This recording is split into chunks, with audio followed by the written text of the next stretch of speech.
హరి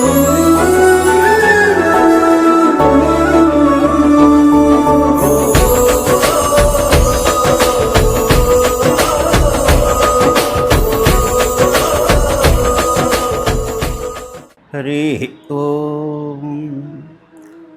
శ్రీలక్ష్మీవల్లభారంభాం విఖనో మునిమధ్యమాం అస్మదాచార్యపర్యంతాం వందే గురుపరంపరాం. నిరుపమగుణసింధుర్నిత్యలక్ష్మీ సమేతః నిఖిలనిగమవేద్యో నిస్తులో వెంకటేశः. నిజచరణసమర్చాసక్తభక్తౌఘరక్షీం నివసతు హృదయే మే స్వాంఘ్రిభక్తిం వితన్వన్. ఈశానాం జగతస్య వెంకటపతేః విష్ణోః పరాం ప్రేయసీం తద్వక్షస్థలనిత్యవాసరసికాం తక్షాంతి సంవర్ధినీం పద్మాలంకృతపనిపల్లవయుగాం పద్మాసనస్థాం శ్రియం వాత్సల్యాదిగుణోజ్వలాం భగవతీం వందే జగన్మాతరం. వాత్సల్యాదిగుణోజ్వలాం భగవతీం వందే జగన్మాతరం. సూర్యేంద్వారబుధార్యకావ్యశని రాహుత్పాతనామగ్రహాన్ జ్యోతిశ్చక్రవిభూషితాన్ జనిమతాం కర్మ ప్రకాశే స్థితాన్ శేషాద్రి ప్రభు దేవదేవదయయా లబ్ధాధికారాన్ సదాన్ తస్యానుగ్రహ కాంక్షణ సురవరాన్ నిత్యం నమస్కుర్మహే. ఆదిత్యాయ సోమాయ మంగళాయ బుధాయ చ గురుశుక్రశనిభ్యశ్చ రాహవే కేతవే నమః. మహద్భ్యో నమః. కేబుల్ వీక్షకులందరికీ కూడా పరాభవనామ సంవత్సర యుగాది శుభాకాంక్షలు. ఈ పరాభవనామ సంవత్సరం ఒక విశిష్టమైనటువంటి సంవత్సరం. 60 ప్రభవాది 60 వత్సరాల్లో ఇది 40 సంవత్సరం. ఈ 40 సంవత్సరం చాలా విశిష్టమైనటువంటిది కూడా ఈ పరాభవనామ సంవత్సరం. అయితే ఈ పరాభవనామ సంవత్సరం యుగాది మనం జరుపుకుంటున్నాం. అయితే ఈ ఉగాది రోజు మొట్టమొదట మనం ఏం చేయాలి? షట్కర్మలు అంటారు. 6 పనులు విధిగా ఆచరించాలి ప్రతి యుగాదికి కూడా. బ్రాహ్మీ ముహూర్తంలో నిద్ర లేవటం, తైలాభ్యంగన స్నానం ఆచరించటం, నూతన వస్త్ర ధారణ చేయటం, ఆదిత్యాది నవగ్రహాల యొక్క ఆరాధన భగవదారాధన ఆచరించటం, వేపపూత ప్రసాదాన్ని స్వీకరించటం. ఇవన్నీ కూడా మన శారీరక దైవికమైన కర్మలు. ఇక చివరిది 6వ కర్మ ఏంటంటే సాంఘికంగా కలిసికట్టుగా సమస్త సమాజాన్ని కలిపేటువంటి ఒక విశిష్టమైన పని. అదేంటంటే పంచాంగ శ్రవణం. ఈ పంచాంగ శ్రవణాన్ని కూడా ఉగాది నాడు చేయవలసినటువంటి ప్రధానమైనటువంటి విధుల్లో ఒకటిగా చెప్పబడింది. అదే ధర్మశాస్త్రం చెబుతుంది, బ్రాహ్మే ముహూర్తే చ ఉత్థాయ దంతధావన పూర్వకం. బ్రాహ్మీ ముహూర్తం లేచి దంతధావనాదులు ఆచరించుకొని అబ్దాదో బంధు సంయుక్తో మంగళ స్నానమాచరేత్. సంవత్సరాదిలో తన బంధుమిత్రులతోటి మంగళ స్నానాన్ని ఆచరించాలి. దీన్ని తైలాభ్యంగన స్నానం. తైలే లక్ష్మీ జలే గంగా. మనం రాసుకునేటువంటి ఒంటికి నలుగు పెట్టుకుంటాం పూర్వం. ఆ నలుగు పెట్టుకుంటే శరీరానికి మంచి వర్చస్సు వస్తుందని. అందుకోసమే ఆ నూనెలో లక్ష్మీదేవి అధివసించి ఉంటుంది. మనం స్నానం చేసే నీటిలో గంగ అధివసించి ఉంటుంది. ఈ గంగ ఎటువంటిదంటే బాహ్యమైన ఆంతరమైన ఈ మాలిన్యాలన్నిటిని తొలగిస్తుంది. స్నానం చేస్తే బయట మలినాలు తొలగిపోతాయని మనకి అందరికీ తెలిసిందే. స్నానం చేస్తే మనసు కూడా ప్రశాంతంగా ఉండి ఆంతరమైన మాలిన్యాలు కూడా తొలగిపోతాయి. కనుక అభ్యంగన స్నానం, శిరస్సు మొదలుకొని చేసేటువంటి అభ్యంగన స్నానం మన శరీరాన్ని, మన మనసుని, మన హృదయాన్ని శుద్ధి చేస్తుంది. కనుక మంగళ స్నానాన్ని ఆచరించాలి. ఆ తర్వాత వస్త్రై ఆభరణై దేవం అలంకృత్య తతశుచి. వస్త్రాభరణాలతోటి మనం నూతన వస్త్రాలు ధరించి భగవదారాధన ఆచరించుకొని ఆదిత్యాది గ్రహాన్ సర్వాన్ విప్రాన్ సమ్యక్ ప్రపూజేత్. ఆదిత్యాది గ్రహాల్ని అలాగే వేద విధులైనటువంటి బ్రాహ్మణోత్తముల్ని మనం ప్రపూజేత్, వాళ్ళని శ్రద్ధగా వారిని ఆరాధించాలి. కనుక ఉగాది నాడు స్నానం, తైలాభ్యంగన స్నానాలు ఆచరించిన తర్వాత పీయూషార్థం పార్యభద్రస్య పత్రం, ఈ స్నానాదులు పూర్తయి భగవదారాధన పూర్తి చేసుకున్న తర్వాత వ్యాపపోత ప్రసాదాన్ని మనం తినాలని చెప్పి ధర్మశాస్త్రం చెప్తుంది. అలా వ్యాపపోత ప్రసాదం తింటే ఏంటి? భవేత్ సౌఖ్యం, సుఖంగా ఉంటుంది శరీరం. వ్యాధినాశం, రోగాలు తొలగిపోతాయి. విద్య, ఆయుష్, సంపద ఇవన్నీ కూడా ఈ వర్ష ప్రారంభంలో, సంవత్సర ప్రారంభంలో ఈ వ్యాపపోత ప్రసాదాన్ని స్వీకరించడం ద్వారా ఈ సమస్తమైన ఫలితాలన్నీ కూడా మానవుడు పొందుతాడు. అయితే ఎప్పుడు తినాలి? సాయంత్రం పూట హాయిగా పంచాంగ శ్రవణ నలుగులో కూర్చుని అప్పుడు వ్యాపపోత ప్రసాదం తింటా ఉంటే కుదరదట. భక్షణం పూర్వయామే స్యాత్ తద్వర్షం సౌఖ్యదాయకం. మధ్యాహ్నానికి ముందే పూర్వయామంలో, మొదటి యామంలోనే సూర్యోదయం నుంచి మొదటి యామం అంటే 3 గంటలు, అంటే సూర్యోదయం 6 గంటలు అంటే 9 గంటల లోపల వ్యాపపోత ప్రసాదాన్ని స్వీకరించాలి. అయితే వ్యాపపోత ప్రసాదంలో ఏముందండి? వేప చెట్టు యొక్క పువ్వు, అలాగే చింతపండు, బెల్లము, ఇవే కదా ఉన్నది, నెయ్యి, ఇవే కదా ఉన్నది అని అనుకుంటాము. ఆ పదార్థాలు ఎప్పుడు కూడా మన సంకల్పం చేత అవి శక్తివంతములు అవుతుంటాయి. వాడి సహజ సిద్ధంగా వాటిలో ఉండేటువంటి శక్తి అనంతమైనటువంటి ప్రయోజనాన్ని కలిగిస్తాయి. అందుకోసం మనోహి హేతు సర్వేషాం ఇంద్రియాణం ప్రవర్తన అని వాల్మీకి మహర్షి ప్రయోగం హనుమంతుడి చేత పలికిస్తాడు. మనసు చాలా శక్తివంతమైంది. అందుకోసం ఈ వ్యాపపోత ప్రసాదాన్ని స్వీకరించే సమయంలో ఒక మంత్రం చదువుకోవాలి. శతాయు వజ్రదేహాయ సర్వసంపత్కరాయ చ సర్వ అరిష్ట నివారాయ నిమ్మకందల భక్షణం. పరిపూర్ణమైనటువంటి 100 వత్సరాలు జీవించడం కొరకు, రోగగ్రస్తమై జీవించడం ఫలితం ఏముంది? అందుకోసం వజ్రదేహాయ, వజ్రతుల్యమైన శరీరం కలగటం కొరకు. ఈ 2 బాగానే ఉన్నాయి. దారిద్ర్యం ఉంటే ఏం ప్రయోజనం? అందుకోసం సర్వ సంపత్కరాయ చ, సమస్త సంపదలు కూడా రావటం కొరకు, ఈ సమస్తమైన అరిష్టాలన్నీ తొలగిపోవటం కొరకు ఈ వ్యాపపోత ప్రసాదాన్ని స్వీకరిస్తున్నాను అని సంకల్పం చేసుకొని ఈ వ్యాపపోత ప్రసాదాన్ని స్వీకరించాలి.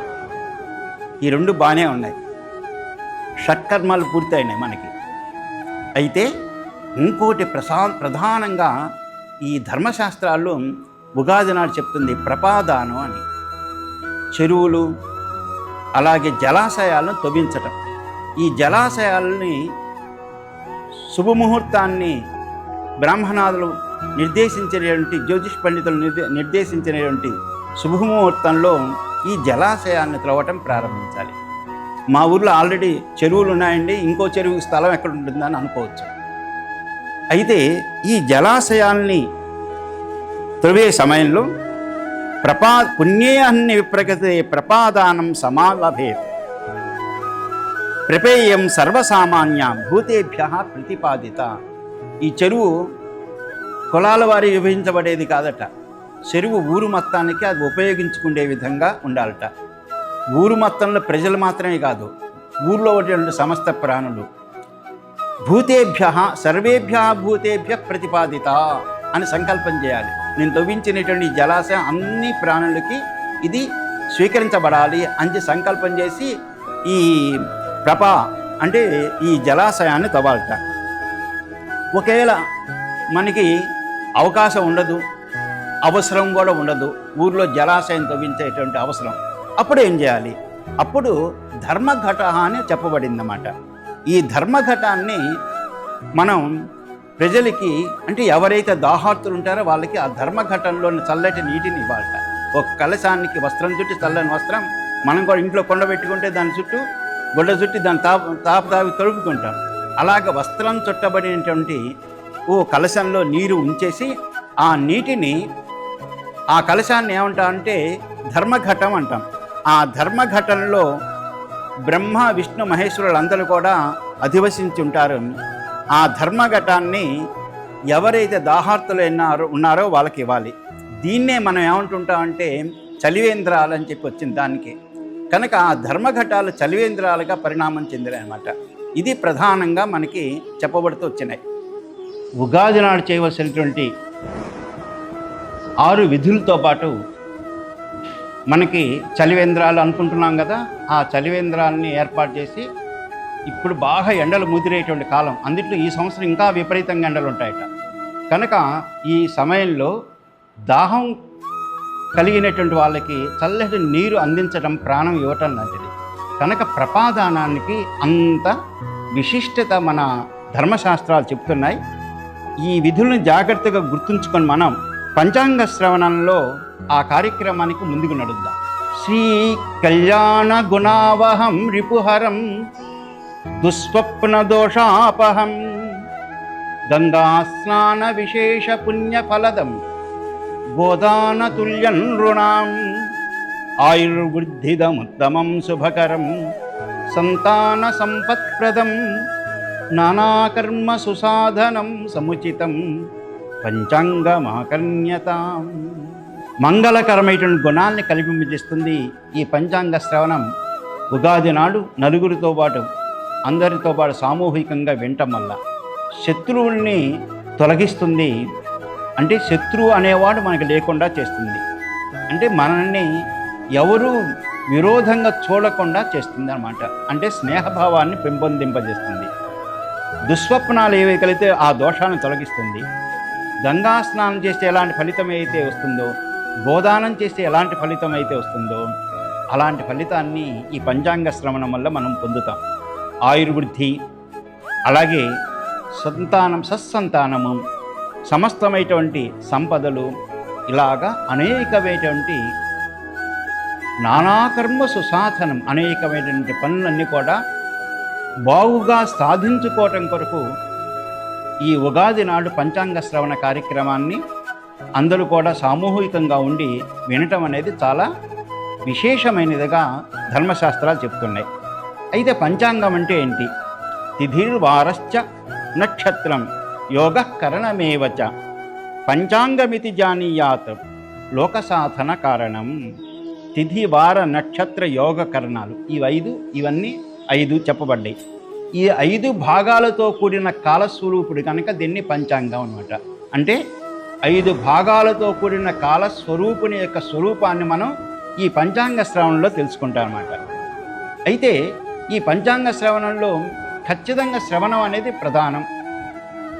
దానితో పాటు వినటంలో శ్రద్ధ కూడా ఉండాలి. వినేవాడి యొక్క లక్షణం కూడా చెప్పబడింది. వికాసవదనోధీమాన్ సంవత్సర ఫలంక్రమాత్ సుత్వా సంవత్సరకృత సుకృతానాం ఫలం లభేత్. ముఖం వికసించిన ముఖంతో, అలాగే ఆనందంతో అని అన్నమాట. ఈ ఆదిత్యాది నవగ్రహాల యొక్క స్థితుల్ని, అలాగే రాజాది నవనాయకుల యొక్క స్థితుల్ని, సంవత్సర ఫలితాన్ని వినటం ద్వారా సంవత్సరంలో చేసేటువంటి మన పుణ్యాలు ఏవైతే ఉన్నాయో ఆ పుణ్యఫలాలన్నీ కూడా ఈ పంచాంగ శ్రవణం వల్ల పొందుతాడని చెప్తూ, దానికి శ్రోత కూడా, వినేవాడు కూడా శ్రద్ధాలువై ముఖం వికసించిన ముఖంతో శ్రద్ధగా ఈ పంచాంగ శ్రవణం చేయాలి. అలాగ చెప్పిన తర్వాత ఇక పంచాంగ స్థితి. ఈరోజు స్వస్తిశ్రీ పరాభనామ సంవత్సరం, ప్రభవాది 60 సంవత్సరంలో 45, ఉత్తరాయణం, చైత్రమాసం, శుద్ధ ప్రతిపత్తు, పుణ్యం నుండి ఉన్నటువంటి పాడ్యమని ప్రతిపత్తు అంటాం. నెలకి ఉన్న 30 రోజుల్లో ఇది శుక్లపక్షంలో మొదటి రోజు. 7 వారాల్లో గురువారం, ఉత్తరాభాద్ర నక్షత్రం, శుక్లం అనేటువంటి యోగం. తర్వాత మనకి 27 కరణాలు చెప్పబడి ఉన్నాయి. 27 కరణాల్లో 11 కరణాలు 11కి చెప్పబడ్డాయి. 27 యోగాలకు చెప్పబడ్డాయి. ఈ ఈ 11 కరణాలు చాలా అల్పమైన సమయం ఉంటాయి రోజు. అంటే ఒక్కో రోజు 2 కరణములు, ఒక్కో రోజు 3 కరణాలు కూడా వస్తాయి. ఈరోజు నాగవం అనే కరణం 7 గంటల 6 నిమిషాల వరకు, ఆ తర్వాత కింస్తుగ్నం అనే కరణం 6 గంటల 27 నిమిషాలకి, ఆ తర్వాత తెల్లవారితే 20వ తారీఖు అనగా శుక్రవారం అనగా భవ అనేటువంటి కరణం ఉన్నాయి. కనుక తిథి, ప్రతిపత్తిథి, గురువారము, ఉత్తరాభాద్ర నక్షత్రం, శుక్లమని యోగము, నాగవ, కింస్తుగ్న, భవ అనే ఈ కరణాలతో కూడిన ఈ రోజు యొక్క భాగాన్ని వినడం ద్వారా పంచాంగ శ్రవణ ఫలం మనం పొందుతాం. ఇలా వింటేనే మనం పొందుతామా మంచి ఫలితాలంటే? పొందుతాం ఖచ్చితంగా. అందుకోసం ధర్మశాస్త్రం మనకేమైనా అవమానం ఉన్నాయో అనే ఉద్దేశంతో ఈ తిథివారాదులు వినటం వల్ల ఏంటి ఫలితం అనేది కూడా చెప్తుంది. తిథేశ్చ శ్రేయమాప్నోతి వారాత్ ఆయుష్యవర్ధనం. ఈరోజు పాడ్యమ్యాన్ని వింటే చాలట శ్రేయం, సంపద సమకూరుతుందట. అంటే ఈరోజు మంచి ఏ పని చేయవచ్చో ఏ పని చేయకూడని పని చేయటం వల్ల మనకి సంపదలు పోతాయి, చేసే పనులు చేయటం వల్ల సంపదలు వస్తాయి. అందుకోసం తిథేశ్చ శ్రేయమాప్నోతి వారాత్ ఆయుష్యవర్ధనం. ఆయా వార విధులను ఆచరించడం ద్వారా ఆయుష్ పెరుగుతుంది. నక్షత్రాత్ హరతే పాపం. నక్షత్రాన్ని పేరు వింటే చాలు పాపాన్ని తొలగిస్తుంది. యోగాత్ రోగ నివారణం. ఈరోజు యోగం, శుక్లమని యోగం అన్నాము, ఆ పేరు వింటే చాలట యోగాత్ రోగ నివారణ, రోగం తొలగిపోతుంది. కరణాత్ కార్య సంసిద్ధి. ఈరోజు కరణం ఏంటి అన్నామంటే చివరి కారణం భవం అనేది, అది వినటం ద్వారా కార్యసాధన జరుగుతుంది. కనుక పంచాంగ ఫలం ఇలా చెప్పబడుతుంది, దీన్ని జాగ్రత్తగా వినవలసిందని చెప్తూ ధర్మశాస్త్రం ఒక మాట చెప్తుంది. కాలవిత్ కర్మకుర్ ధీమాన్ దేవతా అనుగ్రహం లభేత్. కాలం తెలుసుకొని ఏ సమయంలో ఏ పని చేయాలో ఆ పని చేయాలి, ఏ సమయంలో ఏ పని చేయకూడదో ఆ పని చేయకూడదు.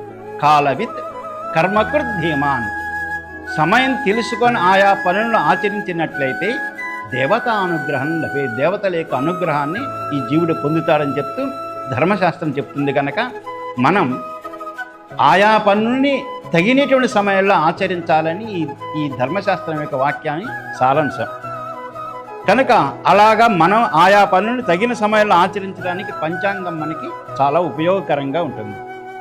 అయితే ఈ పంచాంగ శ్రవణంలో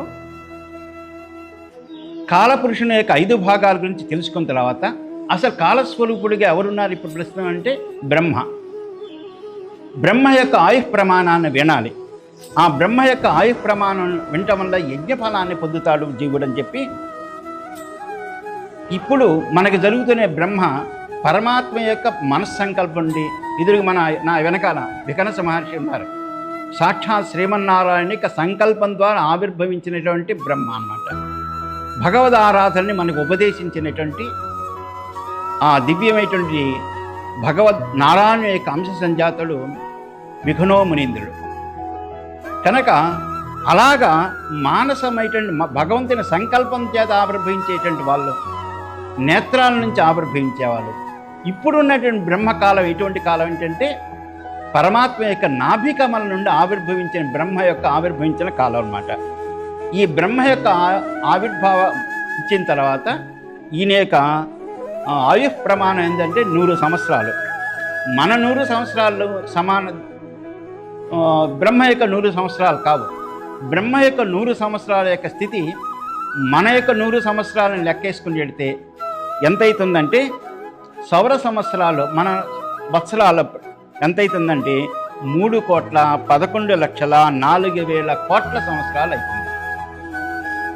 దాంట్లో సగం అయిపోయింది, పూర్వార్థం అయిపోయింది, పరార్థంలోకి వచ్చేసాం. పూర్వార్థం ఎంతకాలం గడిచింది? 1,55,52,000 కోట్ల సంవత్సరాలు గడిచిపోయింది. ఆ తర్వాత మొదలైతని మొదటి రోజు ఇప్పటికీ 16 గడియల 42 విఘడియల 19 నిమిషాలు గడిచిపోయి 3 లవత్రుటి కాలాలు గడిచిపోయి 4వ లవత్రుటిలో ఉన్నాం. త్రుటి అంటే చిటికేయటం, ఇలా చిటిక. ఆ చిటికలో ఎన్నో చిటికలో ఉన్నా అంటే ఇప్పుడు 3 గడిచిపోయినాయి, 4వ చిటిక కాలంలో ఉన్నావు. ఎన్ని కల్పాలు జరుగుతాయి ఇందుట్లో. కనుక ఇది బ్రహ్మ యొక్క ఆయుః ప్రమాణాదులకి చెప్తున్నటువంటి విషయం. ఇలాగ బ్రహ్మ యొక్క ఆయుః ప్రమాణాన్ని సాంగోపాంగం వత్సరస్య బ్రహ్మణో జన్మత ఫలం ఏ శృణ్వంతి క్రతుఫలం లభంతే న సంశయ. ఎందుకోసం మనం బ్రహ్మ ఆయుః ప్రమాణం చెప్పుకుంటామంటే బ్రహ్మ ఆయుః ప్రమాణం చెప్పుకోవడం ద్వారా యజ్ఞం చేసిన ఫలితాన్ని మనం పొందుతాం. అందుకోసమే బ్రహ్మ ఆయుః ప్రమాణాన్ని మనం తెలియజేసుకుంటాం. అలాగే ఇక పరాభవ సంవత్సరం, ప్రభవాది సంవత్సరాల్లో 60 సంవత్సరాల్లో 45 ఈ పరాభవన్నం. దీనికి అధిదేవత ఎవరంటే అగ్ని అధిదేవత పరాభవన సంవత్సరానికి. అలాగే ఈ సంవత్సరానికి అధిపతి ఎవరవుతారంటే కేతువు అధిపతి అవుతాడు. ఉదాహరణకి క్షేత్రానికి పాలకుడు, క్షేత్ర పాలకుడు అయినట్లుగానే రావి చెట్టుకి ఏ దేవత, విష్ణు దేవతాకంగా రావి చెట్టు చెప్పబడుతుంది. ఆయన ఉన్నటువంటి ప్రదేశం ఏదైతే ఉందో ఆ ప్రదేశం యొక్క అధిపతి ఉంటాడో ఆ అధిపతిని ఎవరైతే ఆ అధిపతిగా చెప్తుంటామంట. కనుక పరాభవనామ సంవత్సరం యొక్క అనల దేవతాత్మక అంటే అగ్ని దేవతాత్మకమైనది అయితే ఆ సంవత్సరానికి అధిపతి ఎవరంటే కేతు. ఈ సంవత్సరం రజత దానం చేయటం చాలా విశేషమైనదిగా చెప్పబడుతుంది.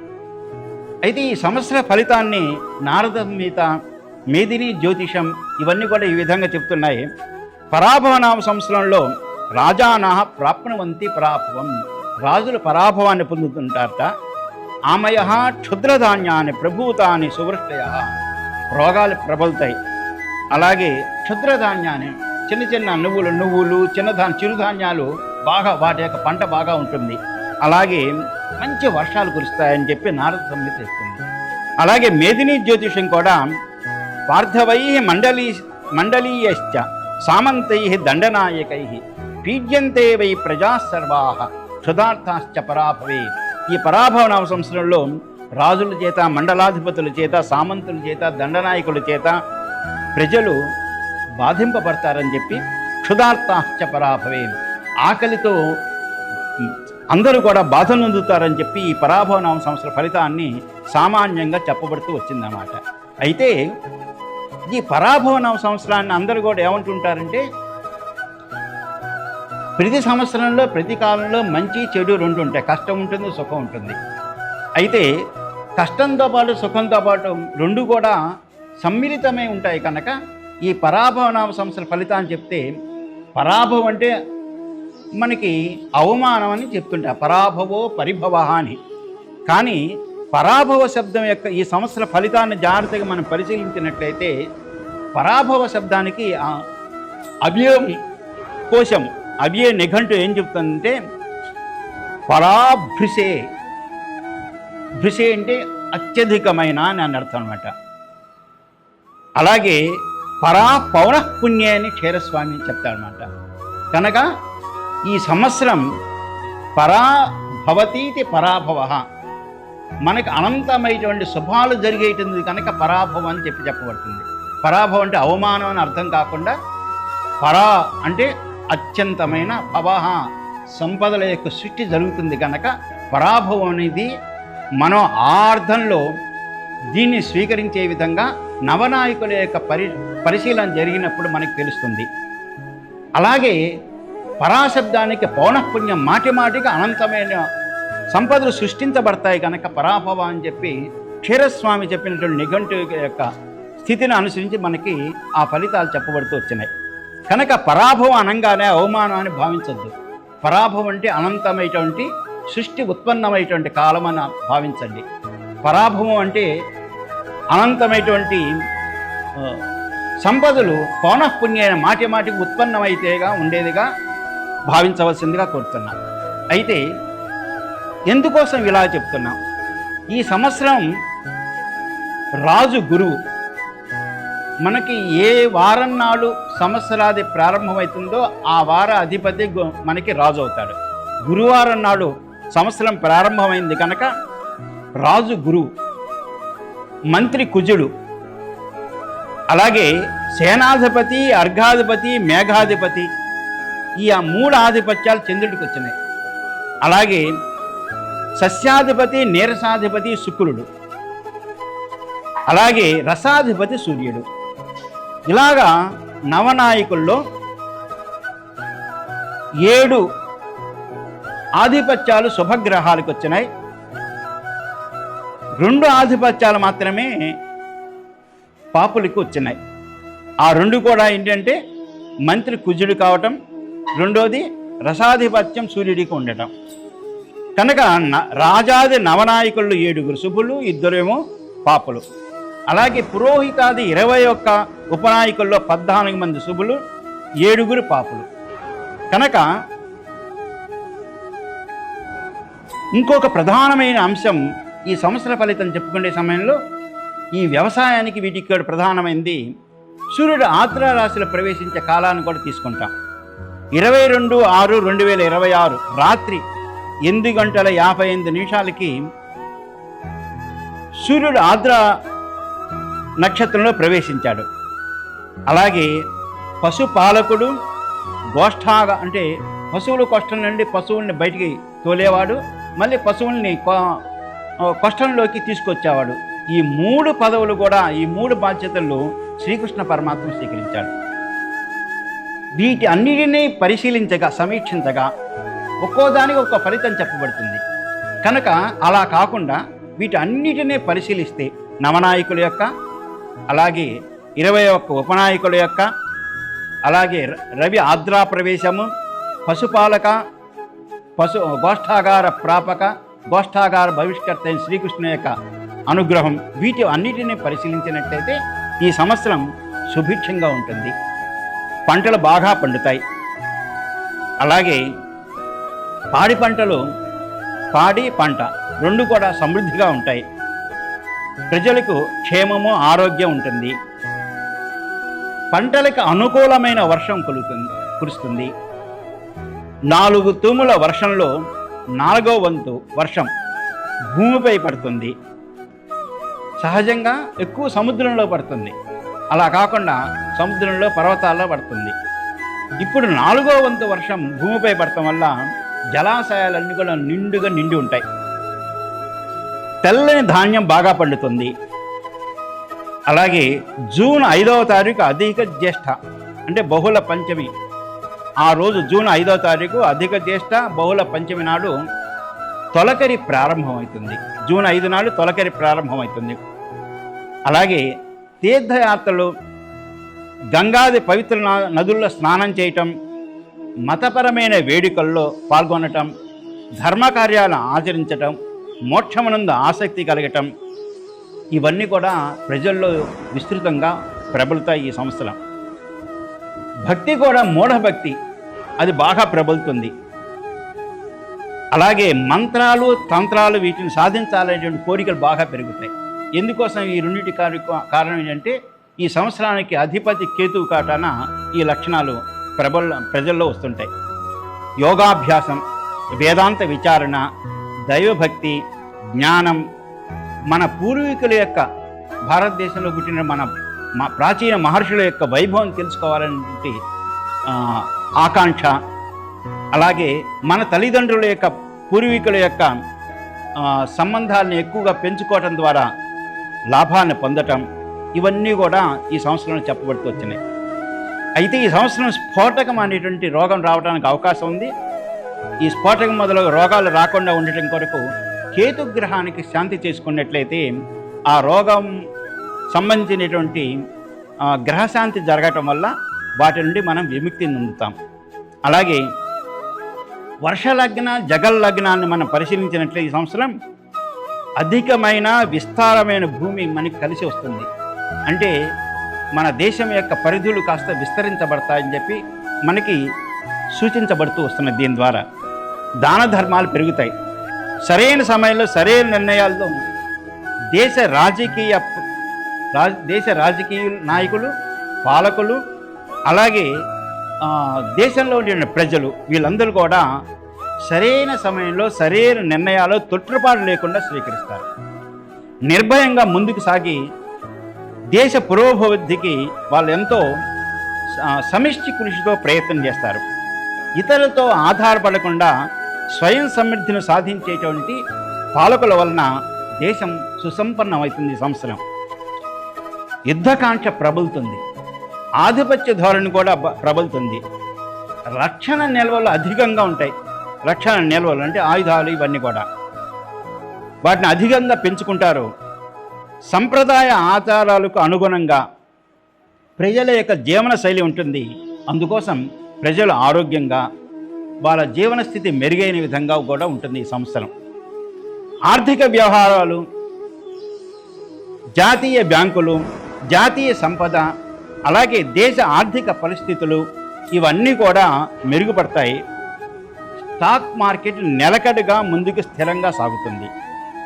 రూపాయి మారక విలువ దేశానికి ప్రయోజనకరంగా ఉంటుంది.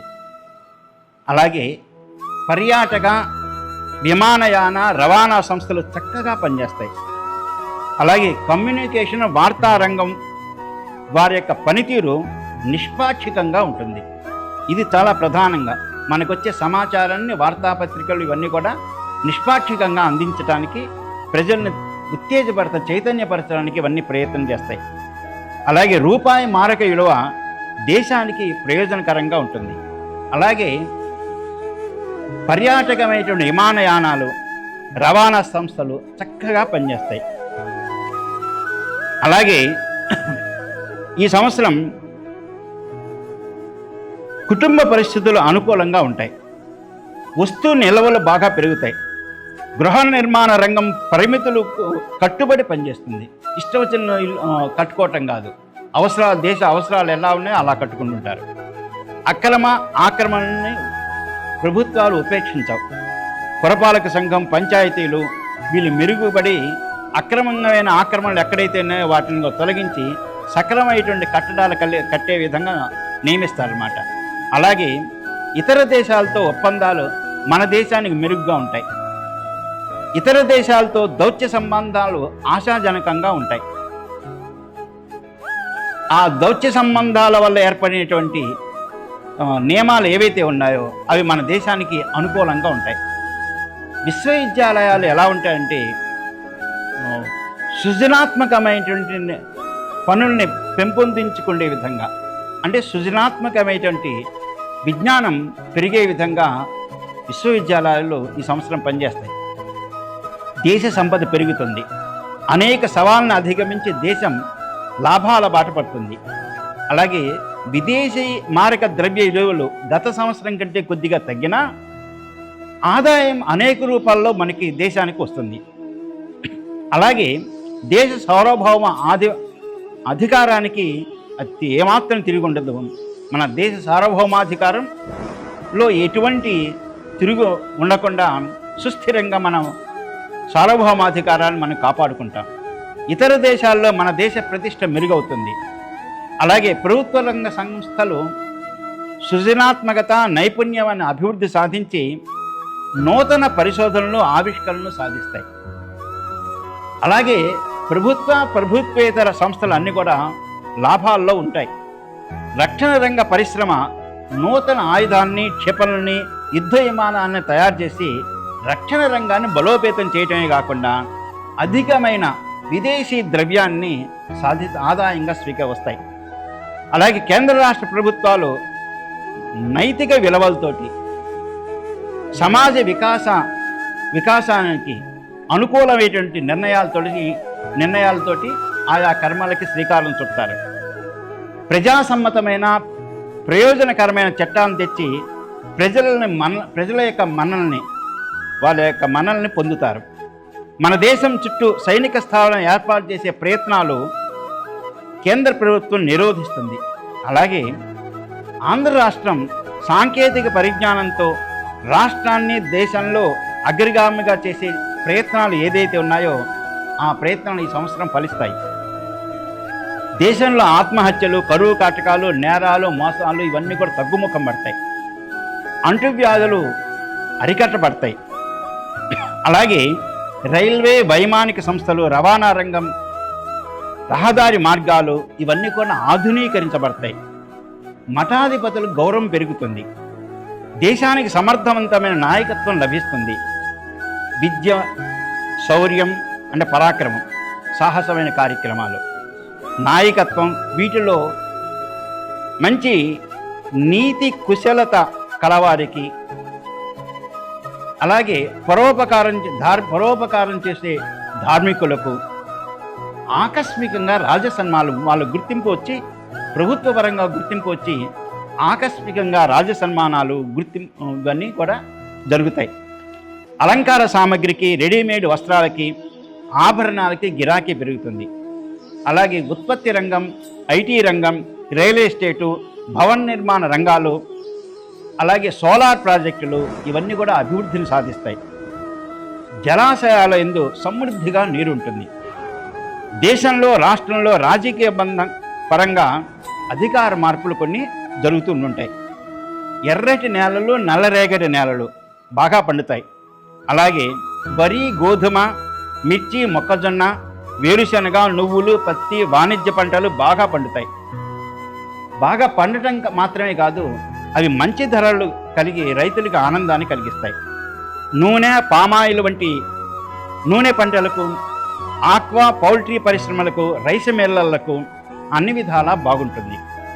నూతన డైరీలు బాగా పెరుగుతాయి. పాల డైరీలు బాగా పెరుగుతాయి. పశువుల ధరలు, పశుగ్రాసం అవి కూడా ధరలు పెరుగుతాయి. అయితే ఇవన్నీ బాగానే ఉన్నాయి. ఈ సంవత్సరం ఎండలు కూడా బాగా తీవ్రంగా ఉంటాయి. అవి బాగా జాగ్రత్తగా ప్రజలు గమనించి ఎండకి పడకుండా చల్లగా ఉండే విధంగా ప్రయత్నం చేయండి. ఇది ఈ సంవత్సరం రాజాది నవనాయకుల యొక్క ఫలితంగా చెప్పబడుతుంది. యస్ శృణోతి మధుశుక్ల పక్షకి వర్షనాథ సత్యవాదికం ఫలం ప్రాప్నుయా దురితముక్త విగ్రహ ఆయు అర్థం అతులం యశస్సుఖం. ఎవరైతే ఈ సంవత్సరాది నాడు ఈ రాజాది నవనాయకుల వీటి యొక్క ఫలితాన్ని వింటారో వాళ్ళు పాపం తొలగిపోయి ఆయుష్ పెంపొందిన వారై అనంతమైన ఐశ్వర్యాన్ని, యశస్సుని, సుఖాన్ని వీటిని పొందుతారని మనకి శాస్త్రం నిర్వచనం చేస్తుంది, ధర్మశాస్త్రం బోధిస్తున్నది. అలాగే ఇది ఈ సంవత్సర ఫలితాల గురించి చెప్పాం. ఈ సంవత్సరంలో 3 పండుగల గురించి ప్రత్యేకించి చెప్పాల్సిన అవసరం ఉంది. ఒకటి మొట్టమొదటిలోనే ఉగాది. ఉగాది ఎప్పుడైనా సరే సూర్యోదయంలో పాడ్యం ఉంటే అప్పుడు ఉగాది కింద లెక్కేసుకుంటాం, పాడ్యం కింద లెక్కేసుకుంటాం. కానీ ఈ సంవత్సరం చిత్రం ఏంటంటే మార్చి 19, 2026 గురువారం నాడు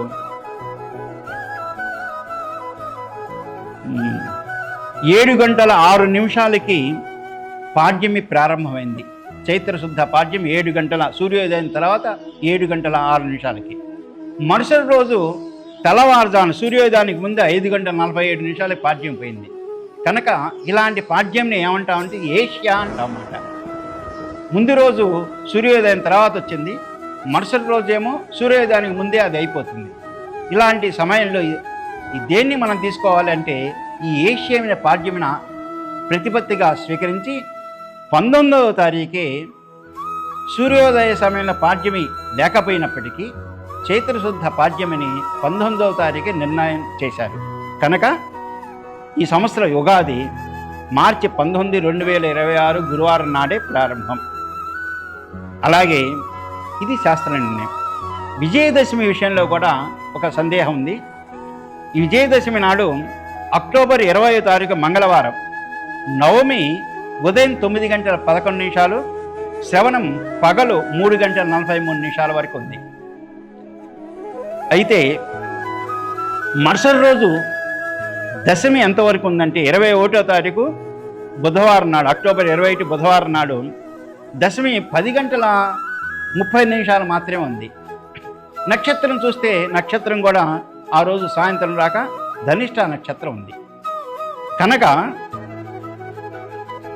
దశమి అపరాహ్న వ్యాప్తి అయిన దశమి ఏ రోజు ఉందంటే 20వ తారీఖు మంగళవారం నాడే అపరాహ్న వ్యాప్తి, అంటే మధ్యాహ్నం సమయం నుంచి ఉన్నటువంటి దశమి ఎక్కడుందంటే 20వ తారీఖే ఉంది, మంగళవారం నాడే. కనుక అపరాహ్న వ్యాప్తి అయిన దశమి మంగళవారం నాడు అక్టోబర్ 20వ తారీఖునే ఉంది. అలా మాత్రమే కాకుండా శ్రవణ నక్షత్ర స్పర్శ కూడా ఎప్పుడుందంటే 20వ తారీఖు ఉంది. 21వ తారీఖు అసలు శ్రవణ నక్షత్రం లేదు. కనుక శ్రవణ నక్షత్రయుక్తమైన అపరాహ్న వ్యాప్తి అయిన దశమి ఈ అక్టోబర్ 20 మంగళవారం నాడు ఉంది కనుక ఆ రోజే విజయదశమిగా నిర్దేశించబడింది. ఇది శాస్త్రం విషయం. అలాగే దశమి ముహూర్తాన్ని ఎప్పుడు చేస్తామండి అంటే, దశమి ముహూర్తం సాయం సమయంలో, అంటే నక్షత్రాలు ఉదయించే సమయంలో దశమి ఏ రోజైతే ఉందో అది అన్నమాట. అది కూడా ఎప్పుడు ఉన్నది? 20వ తారీఖు మాత్రమే ఉంది. కనుక నక్షత్రోదయ సమయంలో దశమి ఉన్నది 20వ తారీఖే కనుక ఆ తారకోదయ సమయంలో నక్షత్రోదయ సమయమే విజయ ముహూర్తంగా చెప్పబడుతూ వచ్చిందన్నమాట. దాన్ని ఏమంటారంటే ఆశ్వినస్య శితే పక్షే దశమ్యాం తారకోదయే సకాలో విజయాజ్ఞేయ సర్వకామ్యార్థ సిద్ధిద అని చెప్పబడుతూ వచ్చింది. అలాగే ఇంకా మూడో అంశం ఏంటంటే 14వ తారీఖు. ఈ 14వ తారీఖు పురుషశుద్ధ షష్ఠి. ఆ సమయంలో తత్కాల సప్తమి గురువారం రాత్రి 2:59 సూర్యుడు మకర రాశిలో ప్రవేశించారు కనుక రాత్రిపూట సూర్యుడు మకర రాశిలో ప్రవేశించాడు కనుక సంక్రమణ పుణ్యకాలం రాత్రికి ఉండదు. సంక్రమణ పుణ్యకాలం సంబంధించినటువంటి సమస్తమైనటువంటి జప దాన స్నాన జప దానాదులన్నీ కూడా మరుసటి రోజు సూర్యోదయం సమయానికి ప్రాతకాలంలో చేయాలి. యథా అస్తమయ వేళాయం మకరం యాతి భాస్కర ప్రదోషేవా అర్ధరాత్రోవా స్నానం దానం పరే ఆహని మరుసటి రోజు చేస్తారు. కనుక 14వ తారీఖు అర్ధరాత్రి జరిగింది కనుక మకర సంక్రమణం ఎప్పుడు నిర్ణయించబడిందంటే 15వ తారీఖు జనవరి 15, 2027 శుక్రవారం నాడు మకర సంక్రమణాన్ని నిర్దేశించబడింది. అలాగే ఈ సంవత్సరం అధిక జ్యేష్ఠ బహుళ పాడ్యమి సోమవారం అంటే జూన్ 21, 2026. ఇది రాత్రి 1:50 గురువు బృహస్పతి కర్కాటక రాశిలో ప్రవేశిస్తాడు కనుక రాత్రిపూట జరిగింది కనుక 1వ తారీఖు పుష్కరం ప్రారంభించబడదు. 2వ తారీఖు జూన్ 2వ తారీఖు నుండి జూన్ 13వ తారీఖు ఈ 12 రోజులు నర్మదా ఈ 12 రోజులు కూడా యమునా నదికి పుష్కరాలుగా చెప్పబడుతున్నమాట. ఈ యమునా నది పుష్కరాలు ఈ 12 రోజుల్లో జపము దానము తర్పణ పిండ ప్రదానాలు ఇవన్నీ కూడా ఉత్తమ ఫలితాన్ని ఇస్తాయి. ఎవరైతే ఈ సమయంలో పిండ ప్రదానాలు చేస్తారో వాళ్ళ పితృదేవతలు ఆనందపడతారు. పితృదేవతల ఆనందం వల్ల వచ్చేది ఏంటంటే మానవుడికి వంశవృద్ధిని అందుతుంది. మన పిల్లలు ఉన్నారు, వీడికి చదువు లేదండి, వాడు చాలా కష్టాల్లో ఉన్నాడు మా పిల్లవాడు అని అంటుంటారు. వాళ్ళకి పితృదేవత అనుగ్రహం ఎవరికైతే ఉండదో వాళ్ళ పిల్లల వంశం అభివృద్ధి చెందదు. సంతానం కలగటం మాత్రమే కాదు, కలిగిన సంతానం కూడా వృద్ధిలో రావాలంటే పితృదేవతల అనుగ్రహం ఉండాలి. కనుక ఈ పుష్కర సమయంలో పిండ ప్రదానం చేయటం వల్ల పితృదేవతలకు అనుగ్రహం లభిస్తుంది. ఇక మూఢం కూడా ఈ సంవత్సరం ఆషాఢ శుద్ధ విధియ బుధవారం జూలై 15వ తారీఖు రాత్రి 2:44 పడమట అస్తమించి గురువు మౌఢ్యం ఏర్పడుతుంది. అది ఆగస్టు 12వ తారీఖు ఉదయం 9:29 తూర్పు దిక్కున బృహస్పతి ఆవిర్భవిస్తాడు కనుక గురుమౌఢ్యం ఈ సంవత్సరం జూలై 15 నుండి అలాగే ఆగస్టు 12వ తారీఖు వరకు గురుమౌఢ్యంగా చెప్పబడింది. అలాగే శుక్రమౌఢ్యం కూడా ఈ సంవత్సరం అక్టోబర్ 19వ తారీఖు నుండి అలాగే అక్టోబర్ 29వ తారీఖు వరకు ఈ శుక్రమౌఢ్యం చెప్పబడుతుంది. ప్రస్తుతం శుక్రుడు చుక్క ఎక్కడుందని అంటున్నారు, పడమట చుక్క ఉంది. ఇప్పుడు రేపు అస్తమించిన తర్వాత పడమట అస్తమించి తూర్పున ఉదయిస్తాడు అక్టోబర్ 29వ తారీఖు. అక్టోబర్ 29 నుండి చుక్క ఎక్కడుందంటే చెప్పాల్సిన అవసరం లేదు, చుక్క ఎక్కడుందంటే తూర్పున ఉన్నదని అర్థం అన్నమాట. ప్రస్తుతం ఇప్పుడు పడమట ఉన్నదని అర్థం. ఇలాగా మూఢంలో దేవతా ప్రతిష్టలు, నూతన గృహారంభాలు, విద్యారంభము, వివాహ ఉపనయనాలు, నూతన మంత్ర అనుష్ఠానం, కొత్త బావులు, కొలనులు, చెరువులు ఇవి తవ్వటం కుదరదు. పుణ్యతీర్థాలు సేవించడం కూడా యుక్తం కాదు. పట్టాభిషేకం మొదలైన వాటినంటిని కూడా అంటే నూతనమైన అధికారాలు స్వీకరించడం వీటన్నింటిని కూడా మూఢంలో పరిచయించాలి. అయితే మూఢంలో నక్షత్ర శాంతులు ఏవైతే నక్షత్ర గ్రహ శాంతులు ఏవైతే ఉన్నా అవి చేసుకోవచ్చు.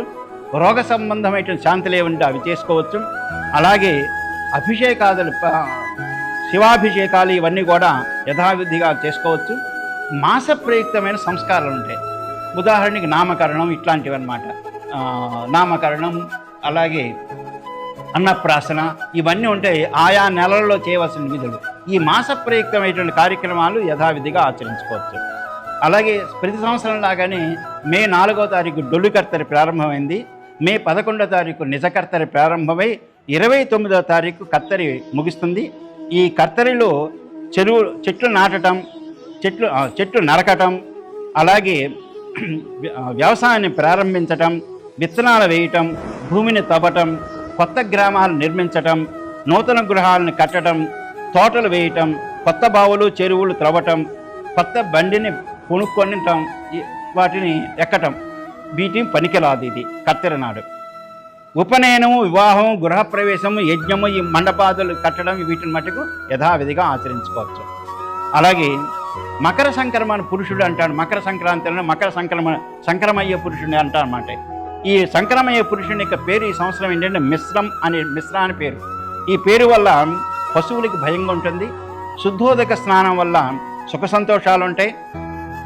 మినువులు అక్షతలుగా స్వీకరించడం వల్ల ఆ పంటకి వినాశనం. శ్యామవర్ణం అంటే నలుపు, నీలం ఎక్కువగా ఉండేటువంటి వస్త్రాలు శ్యామవర్ణం అంటారన్నమాట. ఆ వస్త్రాన్ని ధరించి ఉన్నాడు సంక్రమయ్య పురుషుడు కనుక వేద పండితుడు విప్రనాశనం, విప్రుడికి బాధ కలుగుతుంది. జిల్లేడు పుష్పాన్ని ధరించడం వల్ల పండ్లు నశిస్తాయి. పగడాన్ని ధరించడం వల్ల దుష్టులకి వినాశనం జరుగుతుంది. తగరపాత్ర యందు భోజనం చేయటం వల్ల ప్రజల్లో అస్వత పెరుగుతుంది. పెరుగుని స్వీకరించడం వల్ల ప్రజల్లో తేజస్సు తగ్గుతుంది. తాడిపండుని స్వీకరించడం వల్ల శుభం. దున్నపోతు వాహనం మీద ఉండటం వల్ల ఆకలి బాధలు. చండ్రకోలు తీసుకోవటం వల్ల యుద్ధ భయం. నెమలి వర్ణంతో సంక్రమయ్య పురుషుడు ఉంటానా అభయం. అలాగే వసా గంధాన్ని ధరించి ఉంటానా అశుభం. అలాగే వాయువ్య దిక్కు వైపు ఆయన ప్రయాణం ఉంది కనుక వాయువ్య దిక్కు ప్రాంతానికి సుభిక్షం. కూర్చొని ఉంటానా ధరలు నిలకడగా ఉంటాయి. అలాగే చపల చేష్టలు ఉండటం వల్ల అనావృష్టి. సప్తమి తిథి రోగనాశనాన్ని. శుక్రవారం ఈ సంక్రమణం జరుగుతుంది కనుక వరి పంటకి హాని. ఇవన్నీ కూడా చెప్పబడుతున్నాయి. అయితే ఈ దోషాలన్నీ కూడా ఈ సంక్రమ పురుష లక్షణం వినటం ద్వారా, ఈ పంచాంగ శ్రవణ ఫలితం ద్వారా, నవనాయకుల యొక్క ఆధిపత్యం ద్వారా వీటున్నటువంటి దోషాలన్నీ కూడా తొలగిపోతాయి. ఈ సంక్రమణ పురుషుని యొక్క లక్షణాన్ని అనుసరించి ఈ సంక్రమణ అంటే మకర సంక్రాంతి రోజు, ఈ మకర సంక్రాంతి రోజు అలాగే కంచు పాత్రల్ని యథాశక్తిగా దానం చేయటం, పండ్లు, అలాగే దుంపలు, అలాగే జంక చర్మము, బంగారము, అలాగే వస్త్రాలు, నువ్వులు, గోవులు, వీటిని కనుక దానం చేసినట్లయితే ఈ మకర సంక్రాంతి రోజు వచ్చేటువంటి దోషాలన్నీ కూడా తొలగిపోయి ప్రధానంగా మకర సంక్రమణ యొక్క అనుగ్రహం సంక్రమణ పురుషుని యొక్క అనుగ్రహం పొందుతారు. దీనికోసమే మనకి ప్రాచీన కాలంలో ఏం చెప్పబడుతుందంటే ఈ సంక్రాంతి రోజు అందరూ కూడా వడ్లు ఇస్తుంటారు. రైతులకు వడ్లు వస్తాయి. ఆ వడ్లు అందరికీ కూడా ప్రజలకి వాళ్ళని ఆశ్రయించున్న వాళ్ళందరికీ కూడా వడ్లను పంపిస్తుంటారు. దీన్నే ఆగ్రాయణ యజ్ఞం అని కూడా అంటుంటారు అన్నమాట. కనుక ఇలాంటి విశేషమైనటువంటి సామాజికమైనటువంటి ప్రయోజనాలు మాత్రమే కాకుండా వైయక్తికమైన సుఖాలు కూడా పొందటం కొరకు మనం మకర సంక్రమణ రోజు దానాలు ఇవ్వటం, ఈ ఉగాది రోజు పంచాంగ శ్రవణం ద్వారా ఆయా పనులు ఏ సమయంలో చేయాలో తెలుసుకోవటం, వీటి ద్వారా సమస్త జీవులు సుఖశాంతులు పొందుతారు. స్వస్తి ప్రజాభ్య పరిపాలయంతాం న్యాయేన మార్గేణ మహిం మహేశాః గోబ్రాహ్మణేభ్య శుభమస్తు నిత్యం లోకాః సమస్తాః సుఖినో భవంతు. మంగళం మహత్. స్వస్తి. సమస్త సన్మంగళాని భవంతు.